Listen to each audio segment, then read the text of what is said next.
September 12, 1944, Camp Algona, Iowa. The first thing the men noticed was not the fence, not the guard towers, not the rows of tar-papered barracks that matched the diagrams they had been sketching from rumor for weeks, but the sound of freight in the middle distance. Long freights moving as if the continent itself had a heartbeat and the rails were its arteries, a pulse that never paused to sleep. They had come by ship from a prisoner assembly point on the Atlantic coast after capture in Italy and France, herded under whitewashed deck beams, fed better than they expected, and searched with a politeness that felt suspicious until they realized it was routine, the product of a system that did not need to improvise cruelty to maintain order. Because order here was not a brittle thing that broke under strain, but a fabric woven so thick it could be cut and resewn every day without fraying. On the train west, they had seen the first measurements of scale that no briefing in Africa had prepared them for. Yards of boxcars in ranks that reached out of sight, coal-piled as if dug by nations. Locomotives polished not because of ceremony, but because maintenance had become habit. They had seen grain elevators that stood like fortresses and truck columns on highways that ran parallel to tracks so that iron and rubber moved in agreement rather than competition. A choreography that said, as plainly as any speech, that logistics here was not a tool for the front, but the way the country breathed from morning to morning. When the train rolled through towns, the stations were clean, and there was wood stacked by the right buildings, and milk in glass, in crates, and men in coveralls who waved without curiosity, because the sight of prisoners in guarded cars had already become part of their season.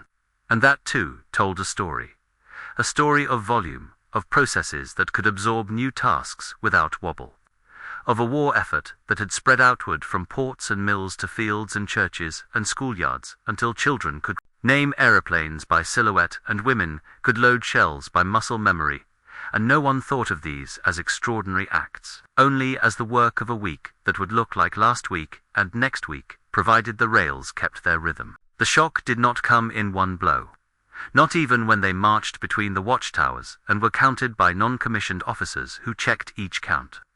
Twice, because the book said, check twice. It came in accretion, in the way the camp ran as a small copy of a larger order, water and power at the taps, a canteen with fixed hours and cereal in boxes with bright labels, a bulletin board with posted rules that were not shouted but read, a roll call that finished and led to coffee issued in tin, cups that had the same dented respectability as cups in any army anywhere, except that here there was no sense of scraping the bottom of some national barrel. The German sergeant who had held his men together since Casino found himself staring at the camp's laundry facility, a low building with pipes and spin dryers, and a schedule pinned to a corkboard, and he understood in that instant something no intelligence report had conveyed, that a nation which invests this much in the cleanliness of its captives has depth to spare. Depth is not only factories and fleets, it is a way of treating waste, and a way of assigning shifts, and a way of turning 8 minutes saved at a sink into 16 minutes saved in a day, multiplied by 1,000,000 sinks until time itself becomes an arsenal. The interrogations were not what the propaganda had promised either. The Americans who asked the questions wore wool and spoke without raised voice, and they did not ask for romance. They asked for unit numbers and routes and calibers, for the names of officers and the dates when fuel deliveries had gone thin, for the patterns that suggested not heroics but shortages. There was nothing personal in it, and that made it worse for men who had been taught to expect fury. You can answer fury with pride, but you cannot answer a filing system with anything but the truth that does not kill your comrades. Afterwards, the prisoners were escorted to barracks and told the hours for meals, and for exercise, and for mail, and told they could work if they wished under the convention, and that pay would be in camp coupons that bought cigarettes and soap, and sometimes small luxuries that reminded them of a consumer world they had not seen at home since before the war grew teeth. In the fields beyond the wire, the harvest moved in a long methodical line of machines. Bright paint, dulled by dust, that rose in slow waves as combines 8 rows, and tractors pulled wagons with corn, ear-piled like gold. The prisoners watched, first because they were bored, and then because they were transfixed. And there was no mistaking the message that the landscape was preaching here. Food was an industry in its own right. mechanized and scheduled, and a war could drink a river of calories. Without the fields going dry, on work details the captives learned that the coffee at noon came sweet, and that the foreman counted minutes and loads without rancor, because counting was his craft. They learned that the guards carried rifles the way a farmer carries a tool, without swagger, and that the guard's other tool was a watch on a leather band that looked expensive and was not, because timepieces here were so common that precision had become democratic. At night, the camp loudspeaker posted notices about YMCA book deliveries and Red Cross parcels, and the schedule for a movie in a recreation hut, whose projector ran without complaint for 2 hours, and then a half-hour more because the man in charge had grease and a spare belt, and hands that had learned to fix things in a shop class before he learned to fire a rifle. And that too formed part of the prisoner's education. In a country where boys were taught to repair before they were taught to march, repair would become a culture, and culture would outlast any headline. Letters home, when they arrived, were censored in the places the rules required, but even the censorship felt industrial rather than personal. You could see where a stamp had blacked out a place name, and you could admire, against your will, the efficiency of a system that moved so much paper across an ocean in wartime that even the ink of secrecy had a rhythm. The men wrote in careful phrases to mothers in Hamburg, and wives in Cologne, and girlfriends in Bremen, that they were healthy, and had boots that fit, and that they had eaten fruit from tins, and fresh bread, and that the beds had clean sheets on Sundays. And then they stopped, because minds trained for shortage had no words ready for abundance, without gloat. And gloat did not live well in captivity. The most sobering moments came as rail lines bent past depots, thick with trucks and crates, and as roads long and straight like arguments, filled with convoys that did not hurry, because haste wastes fuel and wears rubber. And the Americans had learned, long before this war, that thrift in movement is a form of power. In Europe, the prisoners had seen convoys bunch, halt, disperse, get scavenged for parts by nimble sergeants who knew how to keep a column alive when the quartermaster's promise failed to arrive. Here they saw convoys that behaved like trains, equidistant and unflustered, a mathematics on wheels, and it made their stomachs tight, not because of fear, but because of recognition. If the enemy can do this with trucks in the interior, what can he do with ships between continents and with planes over seas? Some of the men had come west through Hampton Roads or New York Harbor, and the sight of cranes tall, as churches moving with the bored grace of practiced hands, had already written its first line in their private logbook of shock. But shock deepened in the Midwest, where no ship could go, and yet war still looked marine. Everything in motion by schedule, cargoes not measured in trucks, but in hours. Depots laid out like harbors of wood and steel and cloth, with forklifts for tugs and maps for charts, and foremen for pilots, a language of movement they understood too well to console themselves with talk of crude American mass. Mass is clumsy when it is blind. When mass reads clocks and listens to rails and feeds mills at night so that day belongs to assembly, it grows hands and eyes. The Americans spoke of freedom in speeches that the prisoners pretended to dismiss.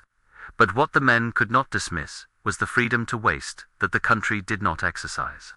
The kitchens scooped portions generous enough to feel like theater. But the slop pails did not overflow because good cooks measure, and that small discipline reflected outward in ways that made a city like Des Moines or Minneapolis feel like an arsenal without barbed wire. Workdays in the fields under supervision taught other lessons. The pay script they earned bought chocolate when the canteen had it, and tobacco of grades that would have shocked a German private in 1944 for being on sale at all. And the storekeeper did not sneer when men in faded Feldgrow counted their coupons twice. He had a ledger with units and slots and days and numbers. And because the numbers were reliable, he was free to be generous in tone. Prisoners learned the names of brands and the shape of a distribution system that could send oranges to Iowa in months when orchards were not bearing. And they did the arithmetic that such luxuries teach. The arithmetic that starts with one orange and ends with a harvested fringe of continents. They learned that the farm wife who baked them pie on a Sunday picnic after harvest sent 2 sons to the army and still had gasoline tickets for the tractor and canned goods stacked by a cellar stair. And the men asked, in their own barracks at night, quiet as church. How a nation could fight on two oceans and still keep this kind of normal. They had been promised by their leaders that America was soft, consumed by distraction, unready for hardship. They had been told that its people would grow tired, and that its factories would collapse under the weight of distance. They were discovering that repetition near home planting, harvesting, shipping, repairing, was the very practice that made repetition abrupt convoying, unloading, arming, flying so natural as to look easy. In the interrogation hut, a man with a neat part in his hair asked them to describe the way fuel had moved to their battalion in June and July. And one of the Germans, a corporal who had served as company clerk, found himself answering with more detail than he intended, because the American wrote in a hand that promised attention, and because the answers had no drama to give away.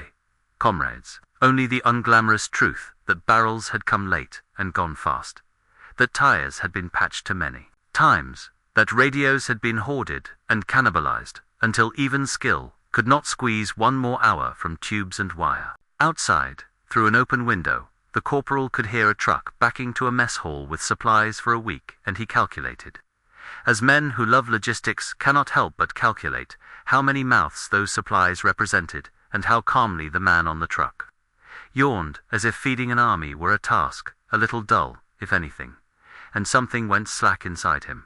Not resentment, but the rivering away of a kind of confidence he had carried since Poland. In Algona there was a chapel, and a stage, and a newspaper, the prisoners printed in German with American allowance. And some of the men acted in a play, and the props arrived on time. And the audience laughed in the right places, and the guards clapped politely, and none of it changed the war. But it changed how certain men measured their enemy. Because now the enemy had faces that looked like neighbors, and processes that looked like sermons on method. And when you string faces and method together, you get a picture of a country that will keep showing up because it does not need anthems to tell it how. At dusk, the rails began their low talk again, and the floodlights in the depot yard to the east came alive with indifference. The prisoners stood within their fenced perimeter and watched boxcars shunted into long chains. And someone who had trained as a machinist before joining the army began to count the axles, and gave up and smiled with a sadness he could not hide. He knew axles. He knew what steel and grease and bearing meant in numbers you could trust. He knew that if the country behind those lights could afford to make the nights hum in a place with no front in sight, then the front itself would have its hum increased by each such place, until the sound became the ground tone of the war. What they said to each other then was careful, because words are instruments that can cut the wrong way under discipline. But in private, the older soldiers told the younger men that they had met a truth bigger than any badge or flag. That the strength of a military in a long war is not measured only at the tip of the spear, but at the base of the pyramid.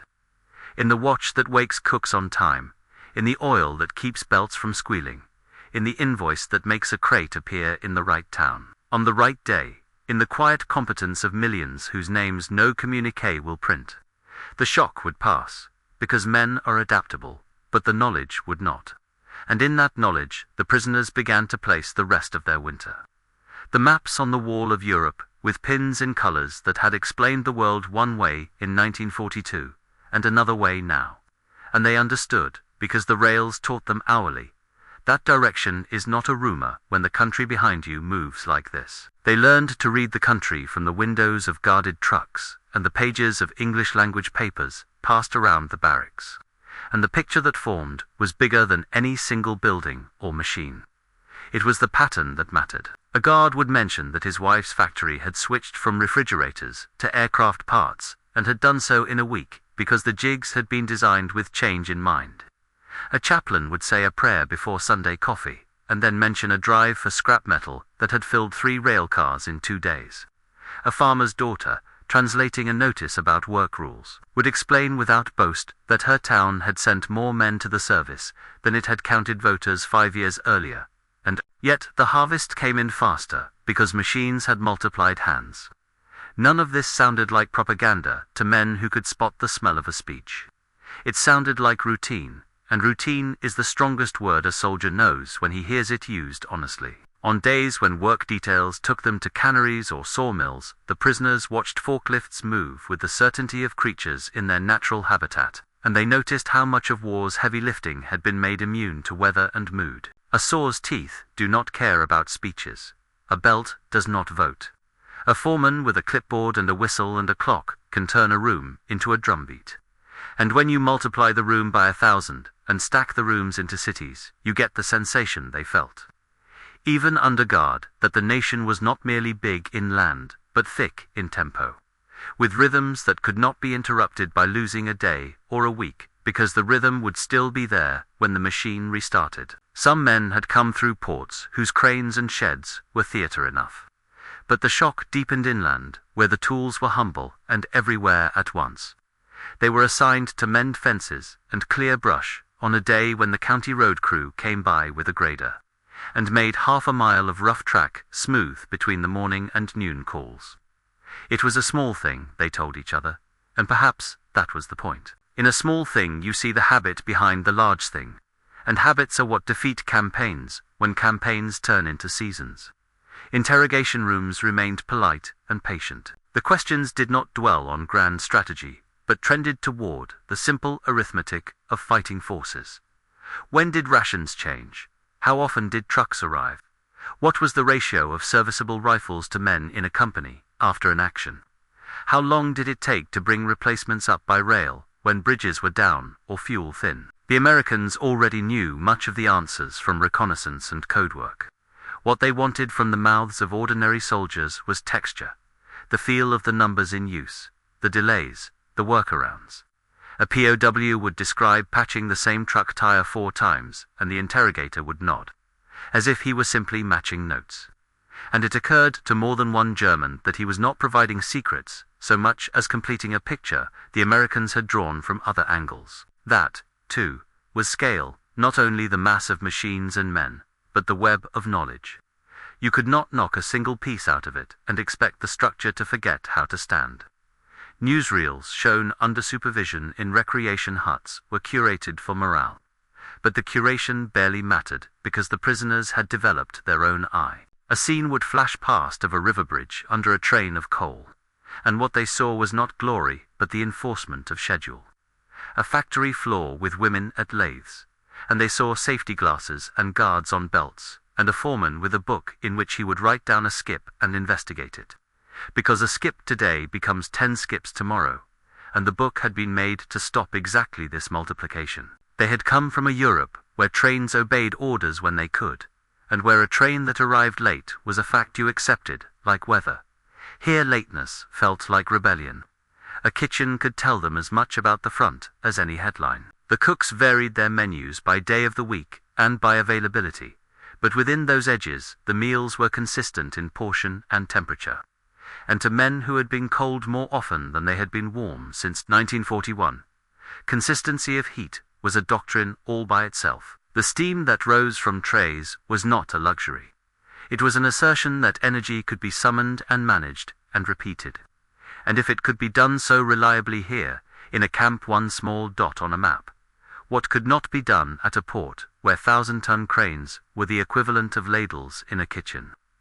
A few weeks in, a batch of prisoners was sent to help pick beets, and saw how fields were planned with the same sense of flow as a factory. Trucks did not wait for loads. Loads did not wait for trucks. A man with a pencil, not a saber, made the day run. They watched a repair crew swap an engine on a combine with a neatness that made the act look like folding a shirt. And the foreman explained that the spare had been ordered months before by a schedule that counted wear by hours and dust by season. You cannot improvise that kind of foresight, the sergeant whispered to his friend on the ride back. Either a country has it as a habit, or it does not. There were other lessons, quieter and harder to name. The guards' jokes were flat and local, not slogans. Their anger, when it came, was procedural rather than theatrical.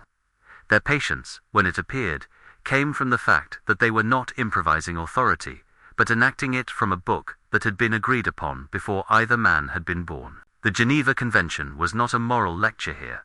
It was a manual everyone carried in their heads, and when a rule was broken, the fix felt less like vengeance than like repair. That, too, told them something about the scale of the American war effort, that it could afford to keep its rules and still fight.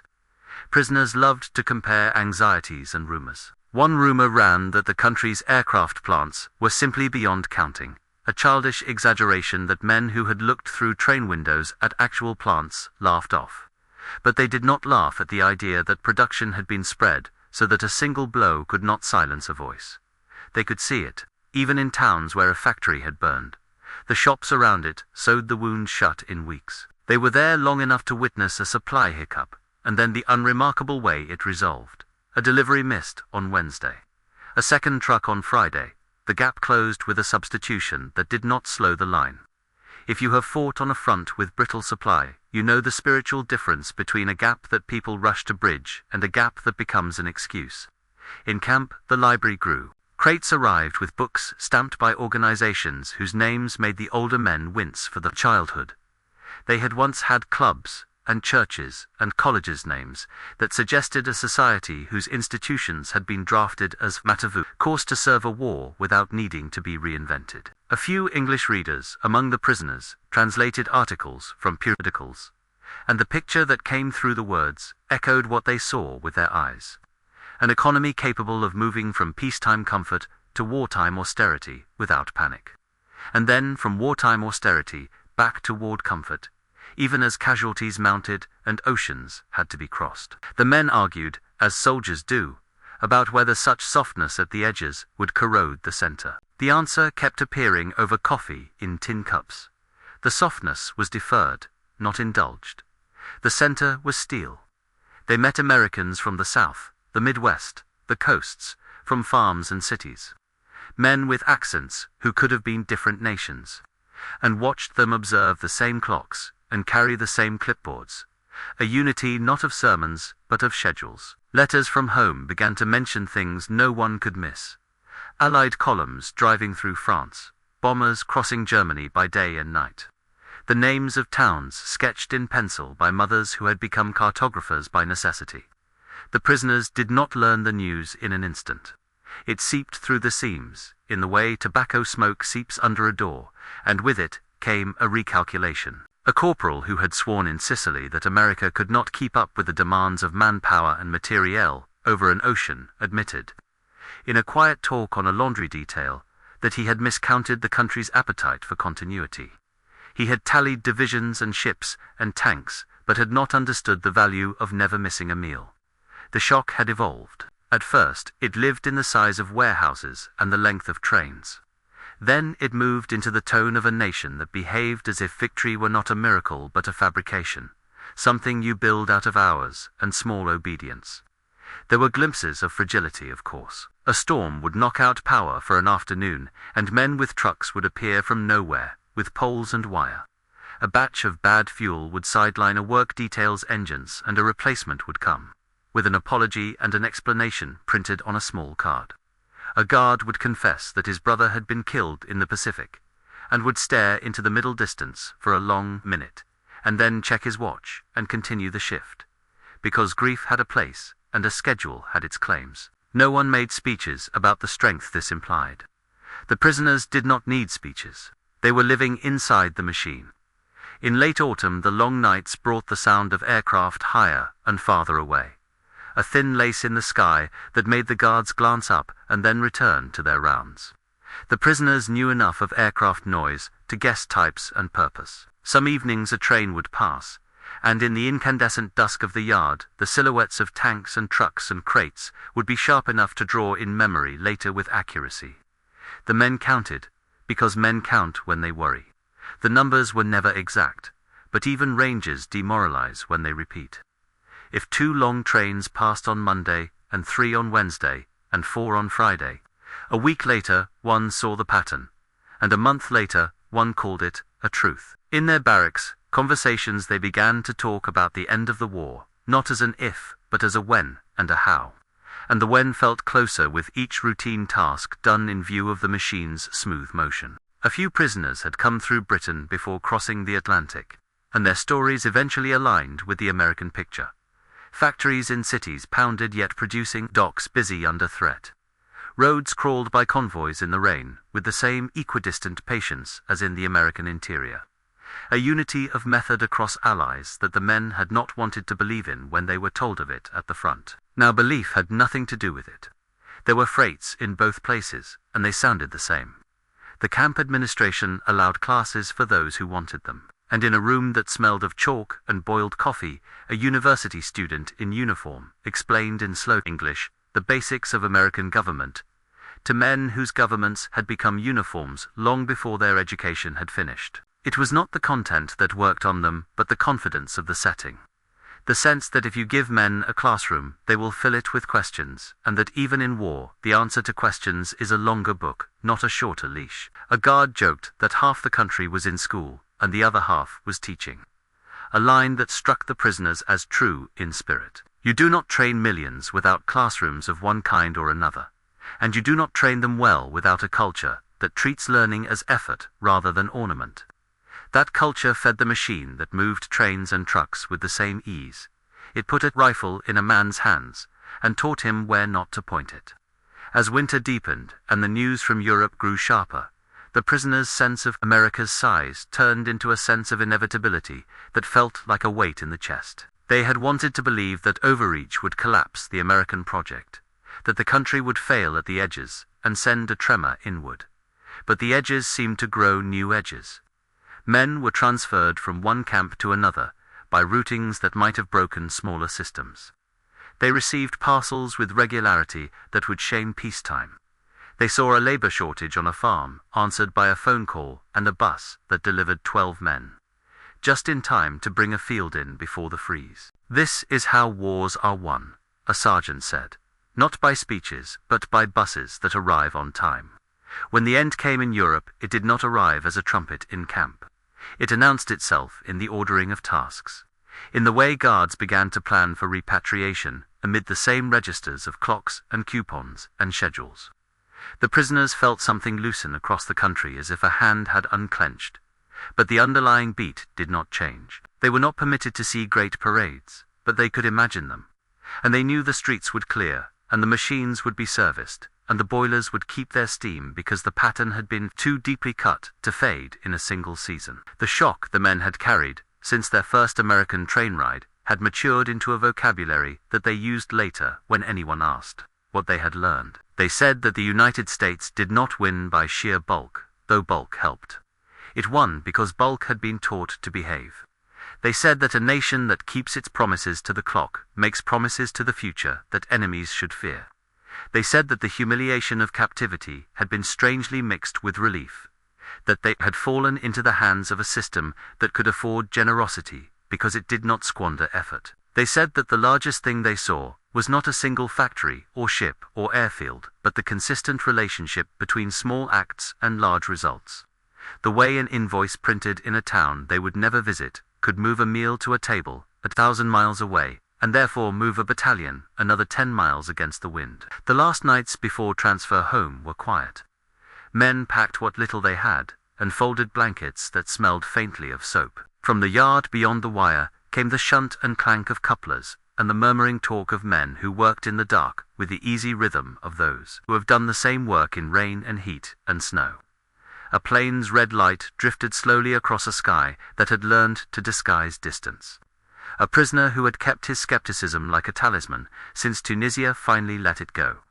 He told a younger man that he would never again underestimate a nation that made power sound like boredom. They stood at the fence until the floodlights clicked off at last call. Somewhere a kettle boiled. Somewhere a pencil wrote a name on a list that would send them east. Then over the ocean. Then home to a Europe that would have to study the lesson they had learned in a place without battlefields. The lesson was not that America could build more of everything, though it could. It was that America knew, by practice rather than proclamation, how to put what it built in the right place at the right time with the right man, and how to keep doing it tomorrow. When they closed their eyes, the men heard rails again, the deepest instrument in the orchestra. And because soldiers remember the songs that carry them, they knew the war had been decided as much by that sound as by any other. As we approach the end of our remembrance today, we're grateful you listened to this full story with us, and we're glad our archive has nourished your heart and soul. War stories have probably also marked your family's life in some way, haven't they? Maybe you wore the uniform yourself, or perhaps someone you loved did. Your father, a grandfather, or even an uncle. If so, we'd like to invite you to add another chapter to this record. Share with our community a war story that resonates in your family in the comments below. It could be a family tale, a saved letter, a lesson learned on a flight line, or in a muddy field. Anything you want. Tell us from where and what time are you listening to this message. This contribution helps to grow and keep our community together. We can't let these incredible stories be lost in time. The World War II Archives channel was created to honor and preserve these memories. Finally, if this resonates with you, we invite you to subscribe and perhaps share it with a friend who also recognizes the importance of these tales. Stay tuned so you don't miss the next one of our lost archives yet to come.